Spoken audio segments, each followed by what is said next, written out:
Nakita mo na ba ang isang walis na ganito? Pagkatapos anihin ang bambu, hindi lang ang malalaking puno ang ginagamit, kundi pati ang mga mas maliliit na sanga ay may sariling gamit. Ang mga payat na sanga ay ibinubundol, isinasabit sa isang conveyor belt, at ipinapasok sa mga industrial dryers para mabilis na matuyo.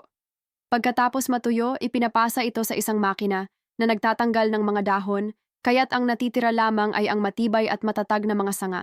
Sunod, ang mga tinabas na sanga ay dinadala sa workshop kung saan maingat silang pinipili, tinititib, at ibinubundol, at bawat bundle ay mahigpit na itinatali sa isang kahoy o bambu na hawakan gamit ang kawad o strapping tape.